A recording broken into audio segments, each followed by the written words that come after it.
सुप्रभात प्यारे बच्चों। हिंदी की कक्षा में आपका बहुत बहुत स्वागत है और मैं आपके साथ आपकी हिंदी की अध्यापिका शगुफ्ता। तो प्यारे बच्चों, आज हम कक्षा 10वीं का दूसरा पाठ आरंभ करने जा रहे हैं जिसका शीर्षक है दोहे। और इसे किसने लिखा है प्यारे बच्चों? बिहारी जी ने। तो इससे पहले हम इसकी शुरुआत करें, इसे आरंभ करें, तो जानते हैं बिहारी जी के जीवन परिचय के बारे में।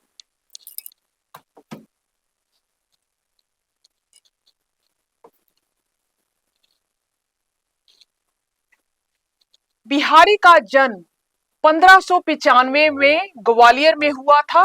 तो प्यारे बच्चों, वो कहां पर पैदा हुए? वे जो है वो ग्वालियर में पैदा हुए 1595 ईस्वी में। जब बिहारी 7-8 साल ही थे तभी इनके पिता ओरछा चले आए। तब अभी वे जो है वो छोटे बच्चे थे, 7-8 साल के थे। तो उनके पिता कहाँ आ गए? ओरछा में आ गए, जहां बिहारी ने आचार्य केशव दास से काव्य शिक्षा पाई। तो उनके गुरु कौन थे, उनके आचार्य कौन थे प्यारे बच्चों? वो थे केशव दास जी। यही बिहारी रहीम के संपर्क में आए। तो यही जो है वो उनकी किससे मुलाकात हुई?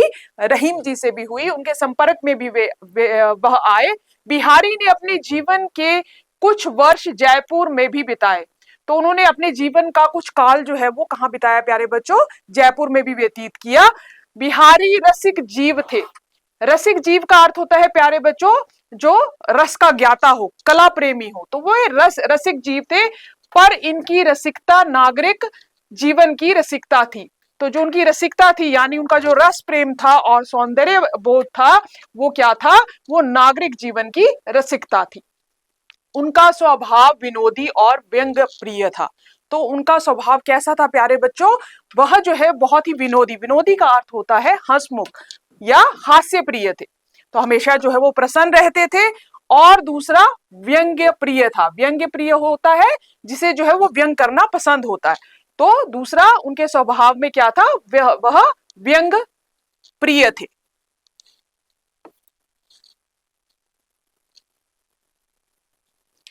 1663 में इनका देहावसान हुआ। तो इनकी मृत्यु कब हुई प्यारे बच्चों? 1663 में। बिहारी की एक ही रचना सतसही उपलब्ध है और जिसमें उनके बनाए 700 दोहे संग्रहित हैं। तो उनकी जो है उन्होंने एक ही जो है वो रचना की जिसका नाम है प्यारे बच्चों सतसही, और जिसमें उनके बनाए कितने दोहे हैं? 700 दोहे उसमें उन्होंने जो है वो लिखे हैं। संग्रहित का अर्थ होता है प्यारे बच्चों एकत्रित। लोक ज्ञान और शास्त्र ज्ञान के साथ ही बिहारी का काव्य ज्ञान भी अच्छा था। तो लोक ज्ञान का अर्थ होता है प्यारे बच्चों लोक जीवन का ज्ञान। उन्हें जो है लोक जीवन का भी अच्छा ज्ञान था, और इसके अतिरिक्त उन्हें शास्त्र ज्ञान का अर्थ है शास्त्रों का भी उनको जो है वो ज्ञान बहुत अच्छा था। और इसके साथ ही बिहारी का काव्य ज्ञान भी जो है वो उसमें भी उत्तम थे। रीति का उन्हें भरपूर ज्ञान था। इन्होंने अधिक वर्ण्य सामग्री श्रृंगार से ही ली है। तो वर्ण्य सामग्री होती है वर्णन का विषय। जितना भी उन्होंने अपने रचनाओं में जो है जो वर्णन किया है उसमें ज्यादा सामग्री किसकी मिलेगी? श्रृंगार। श्रृंगार जो है वो श्रृंगार रस जो है वो उनकी रचनाओं में आपको जो है वो ज्यादा मिलेगा। रस प्यारे बच्चों 9 प्रकार के होते हैं, जिसमें सबसे सर्वश्रेष्ठ रस जो है वो किसे माना जाता है? श्रृंगार रस को माना जाता है। इनकी कविता श्रृंगार रस की है, इसीलिए नायक नायिका या नायिकी की वे चेष्टाएं जिन्हें हाव कहते हैं इनमें पर्याप्त मात्रा में मिलती है। तो इनकी रचनाओं में प्यारे बच्चों आपको क्या मिलेगा? श्रृंगार रस जो है वो दिखाई देगा। और इसमें आप देखेंगे जितने भी नायक हैं या नायिका हैं या नायिकी हैं, उनकी जो चेष्टाएं होती है प्यारे बच्चों, हाव भाव जो क्रियाएं हैं वो क्या है? इनमें पर्याप्त मात्रा में आपको जो है वो दिखाई देंगी। बिहारी की भाषा बहुत कुछ शुद्ध ब्रज है।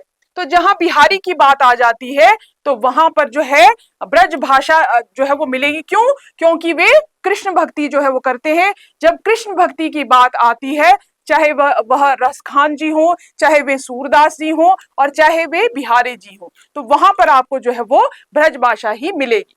इनकी भाषा में भी पूर्वी प्रयोग भी मिलते हैं। इसके अलावा जो है वो पूर्वी प्रयोग भी मिलते हैं। बुंदेलखंड में अधिक दिनों तक रहने के कारण बुंदेलखंडी शब्दों का भी प्रयोग मिलना भी स्वाभाविक है। तो जहां व्यक्ति रहता है तो वहां की भाषा जो है वो कहीं ना कहीं जो व्यक्ति लिखने वाला है तो उसकी रचनाओं में आ जाती है। तो कुछ समय उन्होंने कहां पर बिताया, बुंदेलखंड में भी बिताया, इसीलिए जो है बुंदेलखंडी शब्दों का प्रयोग जो है वो उनकी रचनाओं में आपको मिलेगा प्यारे बच्चों। बिहारी ने बिहारी सतसई नामक एक ही ग्रंथ लिखा है। तो उनका जो है वो एक ही ग्रंथ जो है वो माना जाता है, जो कि जिसमें लगभग 700 दोहे हैं।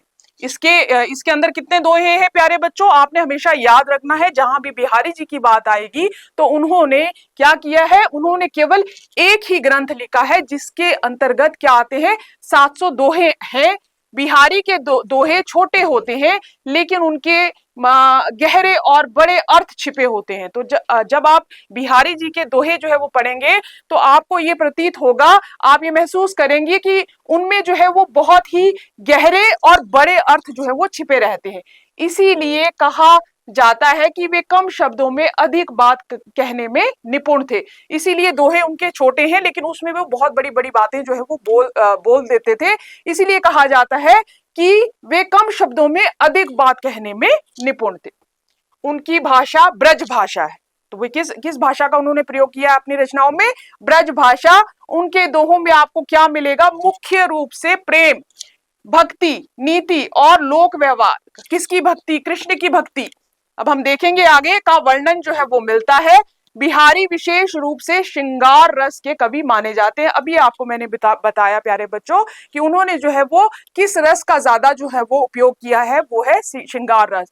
तो श्रृंगार जो है वो श्रृंगार रस जो है वो सबसे सर्वश्रेष्ठ रस जो है वो रसों में माना जाता है। उनके दोहों से पता चलता है कि वे कम शब्दों में अधिक अर्थ व्यक्त करने की अद्भुत कला जो है वो रखते हैं। हालांकि वे वो छोटे छोटे दोहे जो हैं उनका प्रयोग उन्होंने किया है लेकिन उनमें क्या छुपा है प्यारे बच्चों, उनमें जो है वो एक गहरा अर्थ जो है वो छुपा है। चलिए प्यारे बच्चों, तो पहला दोहा हम करते हैं बिहारी जी का। सोहत ओढ़े पीतू पटु सयाम, सलोने गात मनो नील मणि सैल पर आतपू पर्यो पर भात। तो प्यारे बच्चों देखते हैं, सोहत का अर्थ होता है प्यारे बच्चों शोभा देना। तो अगर आपकी दृष्टि जो है इस चित्र पे पड़ती है तो देखिए इन्होंने जो है वो भगवान श्री कृष्ण की जो है वो सुंदरता का जो है बड़ा रमणीय चित्रण जो है वो किया हुआ है। तो सोहत का अर्थ होता है शोभा देना। पितु ओढ़े का अर्थ है ओढ़ कर, पितु का अर्थ है पीले वस्त्र। तो पीले वस्त्र जो है वो किसने पहने हुए हैं, भगवान श्री कृष्ण जी ने पहने हुए हैं। सलोने गात, सलोने सांवले। तो हम सभी जानते हैं भगवान श्री कृष्ण जी जो है वो कैसे थे, वे जो है वो सांवले रंग के थे। सलोने गात, गात का अर्थ होता है शरीर। और किसके बारे में ये कहा जा रहा है, श्री कृष्ण के बारे में क्या कहा जा रहा है। देखिए बिहारी जी श्री कृष्ण जी के सौंदर्य का वर्णन करते हुए कहते हैं कि भगवान श्री कृष्ण के सांवले शरीर पर सलोने गात यानी सांवले शरीर पर उन्होंने क्या पहना है, पीले वस्त्र। पितु पटु क्या पहना है, पीले वस्त्र। अत्यंत सुशोभित हो रहे हैं, सोहत ओढ़े। तो वो उनको क्या दे रहे हैं, शोभा दे रहे हैं। वो बहुत जो है वो सुंदर जो है वो हमारे सामने जो है वो प्रतीत हो रहे हैं। देखिए चित्र कितना देखने में ही कितना रमणीय है प्यारे बच्चों। तो वो कहते हैं कि भगवान श्री कृष्ण के सांवले शरीर पर पीले वस्त्र अत्यंत सुशोभित हो रहे हैं। और किस तरह सुशोभित हो रहे हैं, उन्हें देखकर ऐसा प्रतीत होता है मनो। तो यहाँ पर उत्प्रेक्षा अलंकार है, तुलना की गई है। मानो, उन्हें देखकर ऐसा प्रतीत होता है कि मानो किसी नील मणि पर्वत पर प्रातः काल की धूप पड़ रही हो। तो नील मणि का अर्थ क्या हो गया प्यारे बच्चों, नीलमणि। और सैल का अर्थ क्या हो गया, पर्वत। तो पर्वत किस तरह का पर्वत है, नीले रंग के पर्वत पर क्या आ रहा है, प्रातः काल की धूप जो है वो पड़ रही है। पर आतपु परियो प्रभात, यानी सुबह की जो है वो धूप जो है वो किस पर पड़ रही है, जो है उनके सांवले शरीर पर, और वो कैसी लग रही है, नीलमणि पर्वत तथा पीले वस्त्रों को सूर्य की धूप के समान जो है वो माना गया है। तो जिस तरह जो है वो नीलमणि पर्वत पर जो है ऐसा लग रहा है जिससे सूर्य की किरणें आ रही है, तो उसी तरह उनसे उनके उनके जो पीले वस्त्र है वो जो है सूर्य की धूप की तरह समान जो है वो माना गया है कि किस तरह से वो जो है वो चमक रहे हैं। उनकी सुंदरता को जो है वो वर्णन जो है वो किया गया है कि आप इनका, अगर आप इनके शरीर को देखेंगे तो ये किस किस रंग का है प्यारे बच्चों, नीले रंग का। तो इसकी तुलना जो है वो उस पर्वत से की गई है जो नीले रंग का है और जिस पर सूर्य की किरणें जो है वो पड़ रही है। बड़ा बड़ा ही सुंदरता से उन्होंने जो है वो कृष्ण की सुंदरता का जो है वो वर्णन किया है। प्यारे बच्चों देखो इस दोहे में क्या है, श्री कृष्ण के सुंदर रूप का बड़ा और माधुर्य का वर्णन किया गया है। चित्र देखते ही जो है हम समझ गए हैं उनकी सुंदरता का जो है वो बड़ा रमणीय चित्रण जो है वो किया गया है। उनके सांवले शरीर पर पीले वस्त्र बहुत सुंदर लगते हैं। तो हमने अभी देखा कि उनके सांवले शरीर पर जो पीले वस्त्र हैं वो कितनी शोभा जो है वो दे रहे हैं। कला पक्ष के उसमें देखेंगे आप तो इसमें किसका प्रयोग किया गया है प्यारे बच्चों, तो ये आपका जानना जरूरी है कि इसमें ब्रज भाषा का प्रयोग जो है वो किया गया है। जिस भाषा में ये दोहे लिखे गए हैं वो कौन सी है, ब्रज भाषा। और पीतपट, इसमें कौन सा अलंकार है प्यारे बच्चों, इसमें जो है वो अनुप्रास अलंकार है। तो आप जानते हैं ये व्याकरण का भाग है। और अनुप्रास अलंकार क्या होता है, जिसमें व्यंजन वर्णों की आवृत्ति जो है वो बार बार होती है। तो इसमें पीत पट जो है वो इसकी आवृत्ति जो है वो बार बार हुई है, इसलिए अनुप्रास अलंकार है। इसके अलावा मैंने अभी आपको बताया था मनो शब्द क्या है यहाँ पर प्यारे बच्चों, ये उत्प्रेक्षा जो है वो अलंकार है। तुलना की गई है किससे, जो है वो नीलमणि पर्वत से। इसमें दोहा छंद का प्रयोग जो है वो किया गया है। तो अगर आपको भाव सौंदर्य आ जाता है तो ये पता होना आपके लिए प्यारे बच्चों बहुत आवश्यक है। तो मैं आशा करती हूं कि ये जो है दोहा आपको भली भांति समझ में आया होगा। अब हम आगे चलते हैं। कहलाने एकत बसत अहि मयूर, कहलाने एकत बसत अहि मयूर मृग बाघ, जगतु तपोवन सो कियो धीरग दाग निदाग। तो प्यारे बच्चों पहले शब्दों का अर्थ जान लें, इससे जो है वो हम आसानी से इसे समझ पाएंगे। तो कहलाने, क्यों, एकत, एकत होता है इकट्ठे, बसत, बसत होता है रहना, रहते हैं, अहि, अहि का अर्थ क्या हो गया प्यारे बच्चों, सांप, मयूर का अर्थ क्या हो गया प्यारे बच्चों, मोर, मृग का अर्थ क्या हो गया, हिरण, और बाघ का अर्थ क्या हो गया प्यारे बच्चों, शेर। तो ये सब जो है वो क्या कह रहे हैं, साथ रहते हैं। क्यों साथ रहते हैं, जगतु तपोवन सो कियो धीरग दाग निदाग। तो आगे देखते हैं, बाघ का अर्थ होता है प्यारे बच्चों शेर, दीर्घ होता है लंबा, दाग होता है गर्मी, और निदाग होता है प्यारे बच्चों ग्रीष्म ऋतु। तो यानी गर्मी इतनी ज्यादा है जिसके कारण ये सभी जो है वो एक ही जगह पर जो है वो रह रहे हैं, सारे अपने मतभेद भुलाकर। तो व्याख्या करते हैं, कवि बिहारी स्वयं प्रश्न करते हैं, क्या प्रश्न करते हैं कि किस कारण से सांप, मोर, हिरण और बाघ एक स्थान पर इकट्ठे हो रहे हैं, क्यों वो इकट्ठे हो रहे हैं। अभी मैंने बताया आपको प्यारे बच्चों, इस प्रश्न स्वयं ही उत्तर देते हुए फिर वो कहते हैं शायद इसका कारण क्या है प्यारे बच्चों, भयंकर गर्मी का होना है। तो क्या है, ग्रीष्म ऋतु है, निदाग है, इसी कारण सब जो है वो जानवर इकट्ठे हो गए हैं। और लंबी ग्रीष्म ऋतु की भयंकर गर्मी ने सारे जंगल को एक तपोवन के समान बना दिया है। तो इस ग्रीष्म ऋतु की भयंकर जो है वो गर्मी के कारण जो है वो सारे जो जंगल में रहने वाले जानवर हैं वो क्या हो गए हैं, इकट्ठे आ गए हैं। उससे बचने के लिए यहाँ ये सारे जीव अपना वैर भाव भूलकर एक दूसरे के साथ मिलजुल कर रहने लगे हैं। तो इनमें अब कोई भी जो है वो किसी भी तरह का बैर नहीं है, और एक दूसरे को का बैर भुलाकर जो है वो एक साथ कहाँ रहने लगे हैं प्यारे बच्चों, मिलजुल कर जो है वो रहने लगे हैं। तो आशा करती हूँ ये भी आपको अच्छे से समझ आया होगा।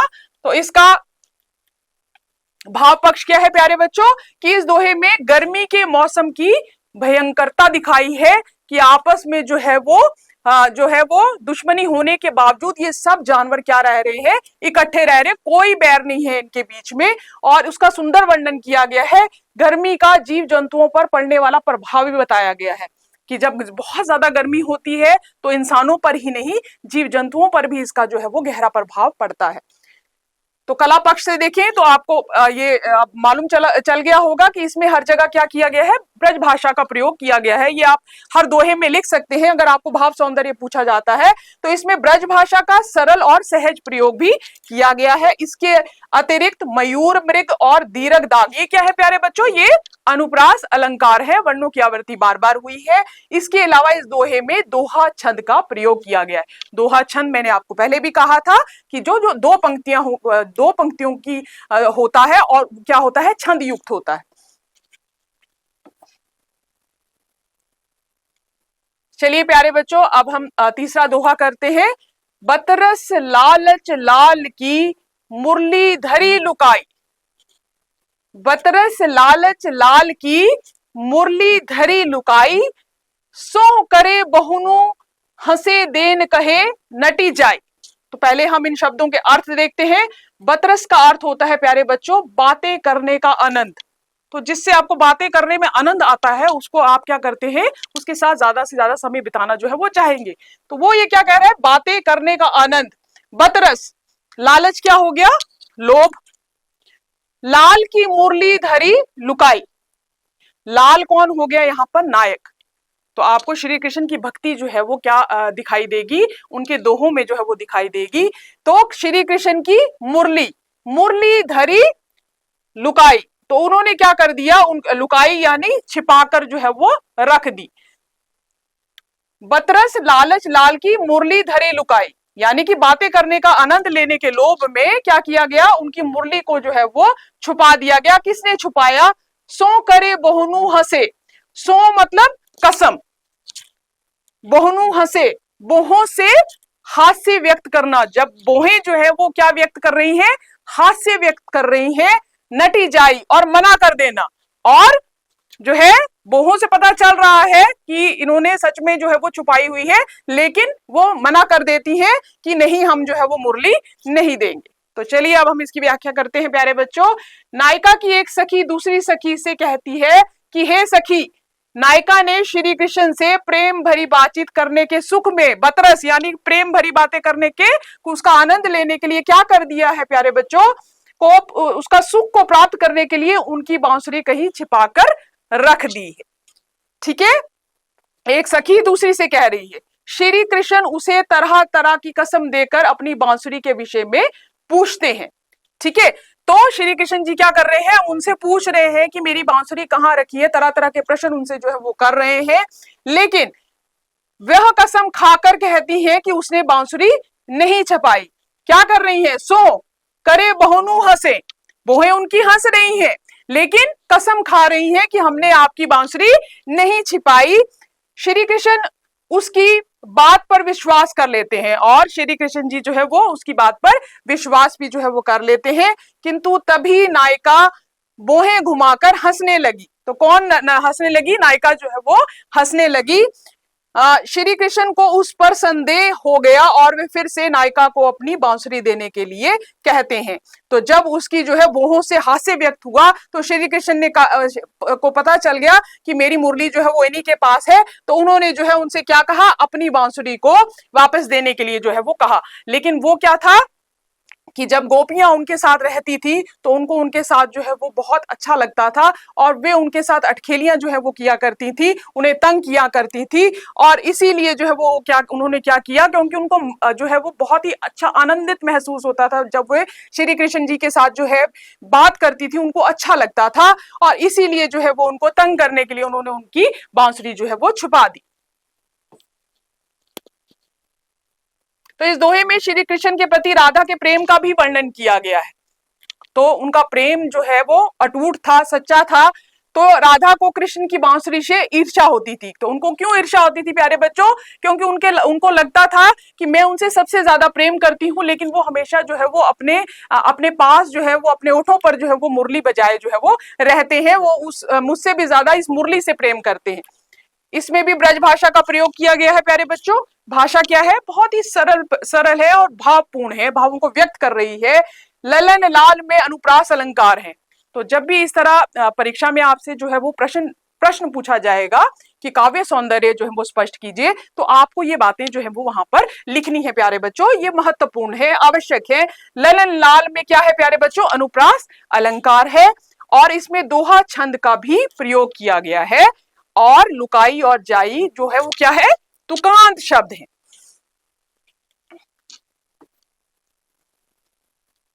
तो प्यारे बच्चों, मैं पूरी आशा करती हूं कि यहां तक के दोहे जो बिहारी द्वारा जो है वो रचित है, ये आपको बहुत अच्छी तरह से समझ में आए होंगे। तो चलिए अब हम करते हैं इसके कुछ बहुविकल्पीय प्रश्न।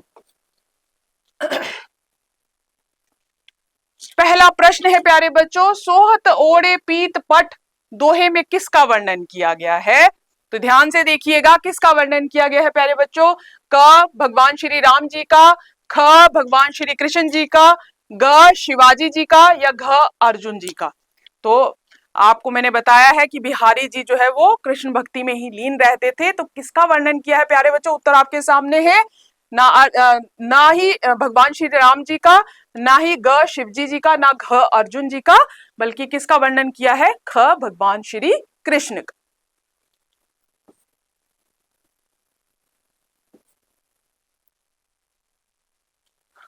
दूसरा प्रश्न है प्यारे बच्चों, क्या पूछा गया है?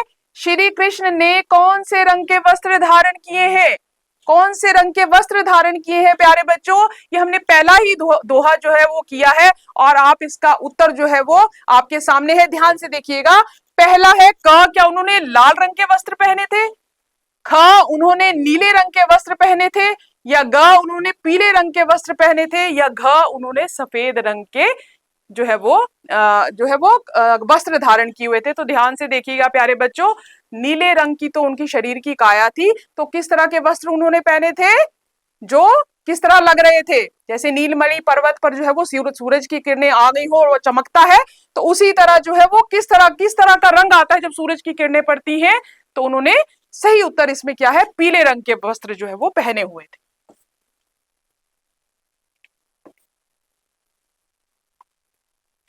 तीसरा प्रश्न है प्यारे बच्चों, कहलाने एकत बसत दोहे में किस ऋतु का वर्णन है?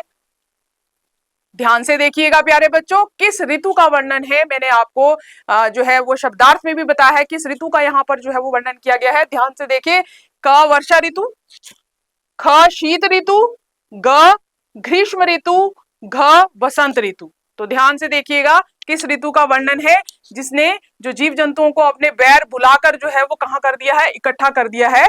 तो इसका सही उत्तर है प्यारे बच्चों, ध्यान से देखिए, वर्षा ऋतु नहीं, शीत ऋतु ये भी नहीं, और वसंत ऋतु ये भी नहीं, और सही उत्तर है इसका ग्रीष्म ऋतु। गर्मी के कारण सारे जानवर जो है वो इकट्ठे हो गए।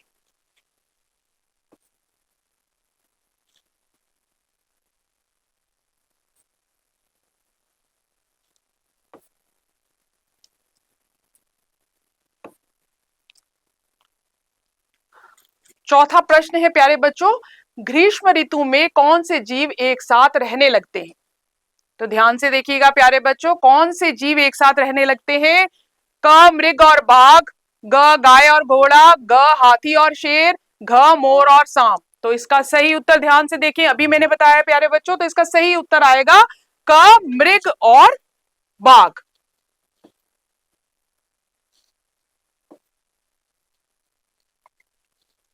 पांचवा प्रश्न है प्यारे बच्चों, बतरस लालच लाल की दोहे में मुरली किसने छिपा ली? क यशोदा, ख राधा, ग गोपी, घ मीरा। तो इसका सही उत्तर क्या आएगा? ध्यान से देखिएगा, राधा हमेशा जो है उनके साथ अटखेलियां करती थी। तो सही उत्तर क्या आएगा प्यारे बच्चों? ख राधा।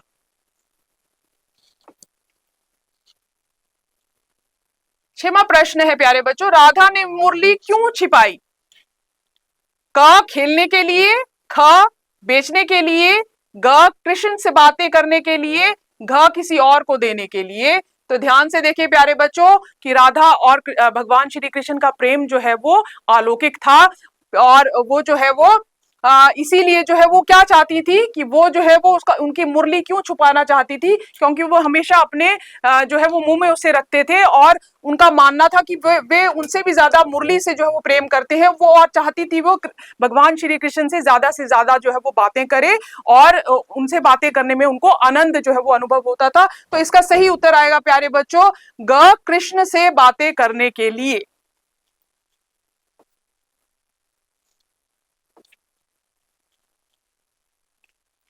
7वां प्रश्न है प्यारे बच्चों, इन दोहों के रचयिता कौन है? तो ध्यान से देखिए प्यारे बच्चों, अब आपको समझ में आ गया होगा हम किसके दोहे जो है वो पढ़ रहे हैं।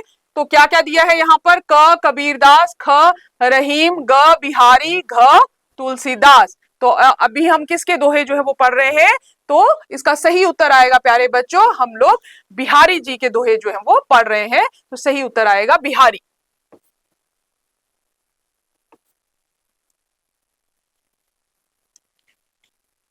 8वां प्रश्न प्यारे बच्चों याद रखिएगा, बिहारी के दोहों की भाषा कौन सी है? क अवधी, ख ब्रज भाषा, ग संस्कृत, घ खड़ी बोली। तो ध्यान से याद रखिएगा किस भाषा में उन्होंने जो है वो सतसई ग्रंथ जो है वो लिखा हुआ है। तो अवधि भी नहीं है, संस्कृत भी नहीं, खड़ी बोली भी नहीं, इसका सही उत्तर है प्यारे बच्चों ब्रज भाषा। आप इसे जो है वो अपने मन से पूरी तरह से याद कर लें कि किसमें उन्होंने रचनाएं की हैं, ब्रज भाषा।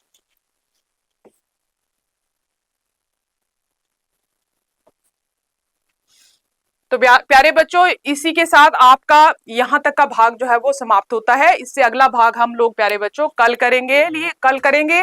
तब तक के लिए आप अभ्यास करें निरंतर। तब तक स्वस्थ रहें और खुश रहें, प्रसन्न रहें, और आपका बहुत बहुत धन्यवाद।